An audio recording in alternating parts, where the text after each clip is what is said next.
हाय दोस्तों, आज हम आप लोगों को अभ्यास 13D का छठवां क्वेश्चन लेके आए हैं। पाठचित्र में दो वृत्त दिए हैं। ये हमारे क्या दो वृत्त हैं। दो वृत्त दिए गए हैं। दो वृत्त एक दूसरे को बिंदु P और Q पर प्रक्षेपित करते हैं। मतलब P और Q ये दो बिंदु है जो दोनों बिंदु आपस में प्रक्षेपित होकर बांटते हैं चक्रीय चतुर्भुज APOC। चक्रीय चतुर्भुज PAPOC मतलब APOC।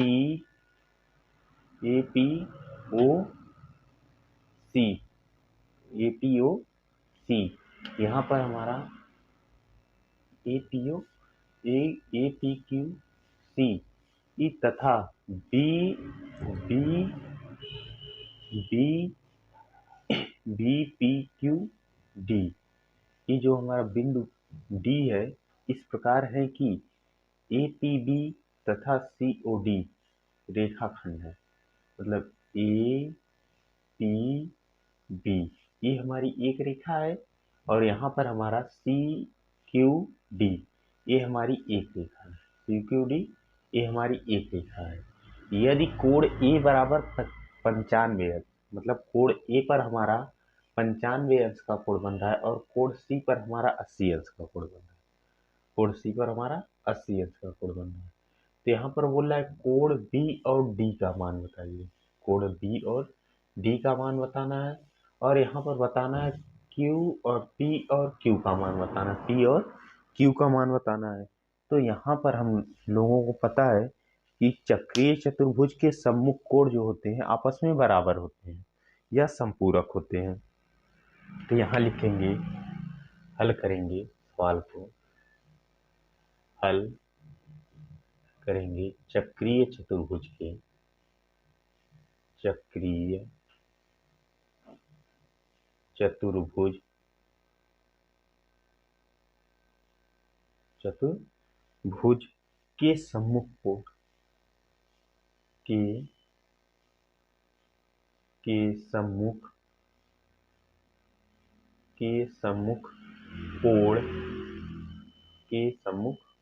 कोण सम्मुख कोण संपूरक कोण होते हैं। संपूरक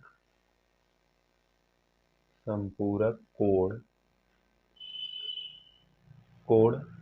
है। संपूरक कोण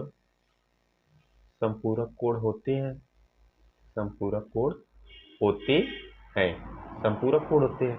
यहाँ पर बोला चक्रीय चतुर्भुज के सम्मुख कोण क्या होते हैं? संपूरक कोण होते हैं। तो यहाँ पर कोण ए पी क्यू यहाँ पर ए पी क्यू मतलब इसका कोण का पहले मान, मतलब इसके सम्मुख P पड़ रहा है तो P का पहले मान निकालेंगे। तो यहाँ पर P और यहाँ पे हम लोग लिखेंगे प्लस। अब यहाँ पर कोण C बराबर 180 अंश है। 180 अंश है। तो यहाँ पर हमारा मान होगा कोण ए पी क्यू प्लस कोण C का मान हमारा है 80 अंश। कोण C का मान हमारा है 80 अंश बराबर 180 अंश। तो इसको पक्षांतर करेंगे। यहाँ पर हो जाएगा कोण ए पी क्यू बराबर 180 माइनस 80 बराबर यहाँ पर हो जाएगा हमारा कोण ए पी क्यू बराबर हमारा 100 अंश आ जाएगा। मतलब इस P का मान हमारा जो है 100 अंश आ जाएगा। ये हमारा कोण P जो है 100 अंश का है। अब यहाँ पर हमारा दूसरा निकालना है हमको। दूसरा निकालना है मतलब अब हमको Q का मान निकालना है। किसका मान निकालना है? Q का मान निकालना है। तो यहाँ लिखेंगे, यहाँ पर हम लोग लिखेंगे कोण P Q C प्लस, अब इसके सम्मुख कोण हमारा A है इसके सम्मुख कोण हमारा क्या है, ए है। तो यहाँ लिखेंगे कोण ए बराबर 180 अंश, 180 अंश। तो यहाँ पर हो जाएगा कोण पी क्यू सी प्लस 95 अंश। ये हमारा 95 अंश का है, तो यहाँ पर हम लोग 95 अंश लिख देंगे। अब यहाँ पर इसको 75 करेंगे तो यहाँ हो जाएगा कोण पी क्यू सी बराबर 180 माइनस 95, 180 माइनस 95।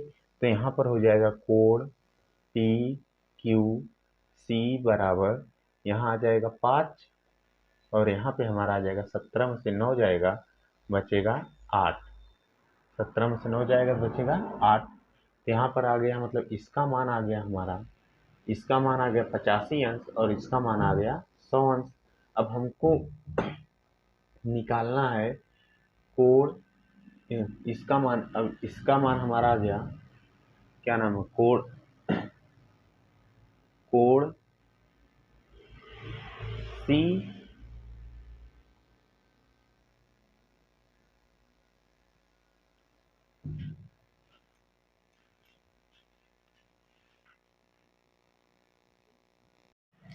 हमारा हो गया। अब हम यहाँ पे ए पी क्यू बराबर 100 अंश आ गया और यहाँ पर क्यू का मान आ गया 85 अंश, मतलब इसका मान आ गया हमारा 85 अंश और इसका मान आ गया हमारा 100 अंश। अब हमको कोण बी और डी का मान बताना है, कोण बी और डी का मान बताना है। अब हमारा यहाँ पर कोण डी और बी का मान निकालने के लिए हमको पता है कि जो हमारे कोण होते हैं वो हमारे कोण, जैसे चक्रीय चतुर्भुज के जो कोण होते हैं वो हमारे होते हैं चक्रीय चतुर्भुज का वहिष कोण। चक्रीय चतुर्भुज का ये हमारा क्या है, वहिष कोण है।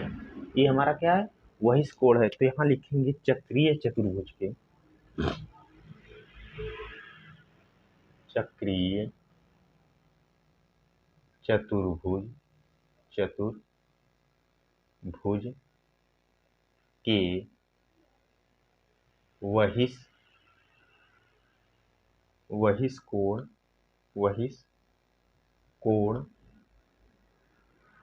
वहिष कोण जो होते हैं हमारे, वो संपूरक कोण होते हैं। क्या होते हैं, संपूरक कोण। वहिष कोण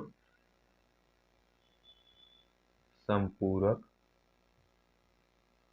कोण होते हैं। वहिष कोण जो होते हैं वो हमारे संपूरक कोण होते हैं। तो इसलिए हमारा यहाँ पे जैसे मान दिया है ए, क्या नाम, पी क्यू डी, पहले इसका मान लिखेंगे। तो यहाँ पर कोण पी क्यू डी बराबर हमारा दिया है कोण पी क्यू डी बराबर 180 माइनस, अब यहाँ पर 180 माइनस ए पी क्यू और यहाँ पर लिखेंगे 180 माइनस पी क्यू सी। तो यहाँ पर हमारा मान है पी क्यू सी का, पी क्यू सी बराबर यहाँ पर 180। अब यहाँ पी क्यू सी का मान है हमारा 85 अंश, तो यहाँ पर लिख देंगे 85 अंश बराबर, यहाँ पर हमारा आ जाएगा, यहाँ पे आ जाएगा हमारा, क्या नाम है, 5, 10 में से 5 गया 5 के, और यहाँ पे आ जाएगा 95 अंश। अब हम लोग कोण बी का मान निकालेंगे। अब हम इसके संपूरक क्या है, कोण बी का मान निकालेंगे। इसके सम्मुख भुजा क्या है हमारी, बी है, क्यू के सम्मुख भुजा बी है। तो अब हम लोग कोण बी का मान निकालेंगे।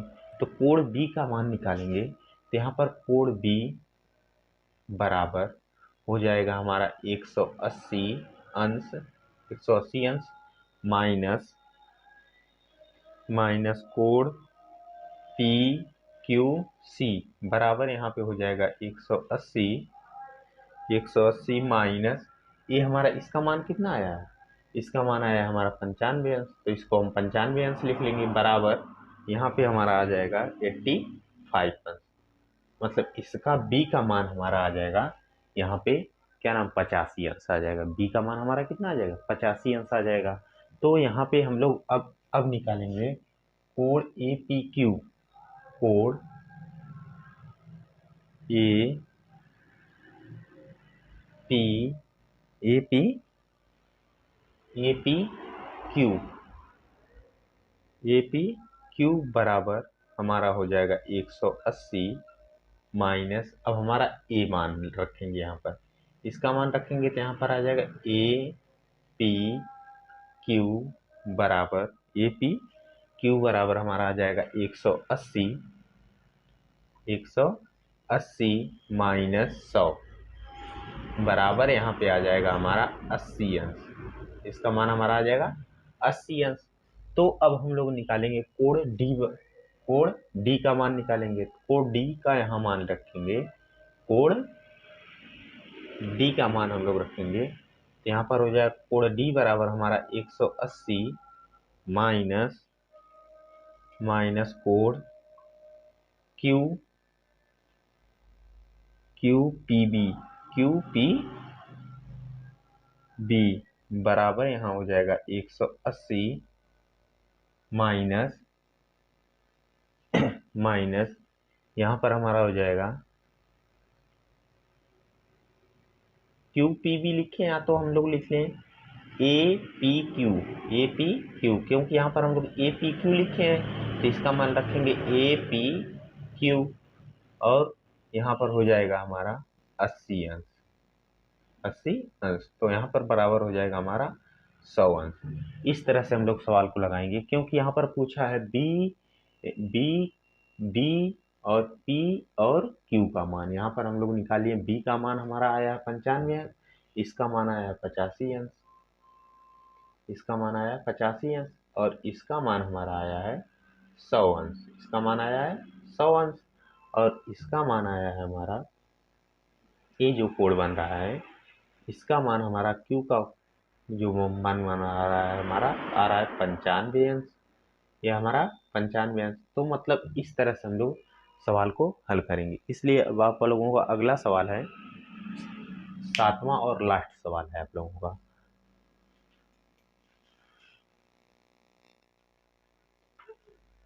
हमारा 6वां सवाल है, पाठचित्र में ए बी सी डी एक चक्रीय चतुर्भुज है। यदि कोण सी बराबर x अंश, कोण सी हमारा x अंश है और कोण ए हमारा 2x अंश है, तो x का मान ज्ञात कीजिए। हमें x का मान ज्ञात करना। तो चक्रीय चतुर्भुज के सम्मुख कोण जो होते हैं संपूरक कोण होते हैं। चक्रीय चतुर्भुज के सम्मुख कोण क्या संपूरक कोण होते हैं।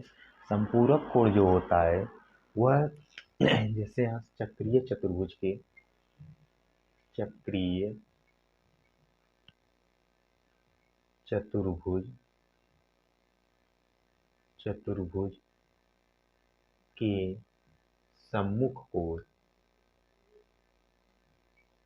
सम्मुख कोण संपूरक कोण होते हैं। संपूरक कोण होते हैं। अब यहाँ पे चक्रीय चतुर्भुज के संपूरक कोण होते हैं तो यहाँ पर लिखेंगे 2x प्लस x बराबर 180 अंश। मतलब एक कोण हमारे कितने अंश के हैं उसको हमको बताना है। तो यहाँ पर ये दो कोण हमारे दिए हैं तो इसको लिख लेंगे और यहाँ पे x का मान हमको ज्ञात करना है। तो यहाँ पर हो जाएगा हमारा 2 और x जोड़ेंगे हम लोग तो यहाँ पर हो जाएगा क्या नाम है 3x बराबर 180 अंश। तो यहाँ x बराबर 180 बटे 3 काट देंगे इसको, तो यहाँ x बराबर हमारा आ जाएगा 60 अंश। मतलब x का मान हमारा आ जाएगा 60 अंश। इस प्रकार यह अभ्यास आपका समाप्त हो रहा है और अगले अभ्यास के लिए हम लोग अगले वीडियो में मिलेंगे। आज के लिए बस धन्यवाद। कृपया करके चैनल को सब्सक्राइब और शेयर करें।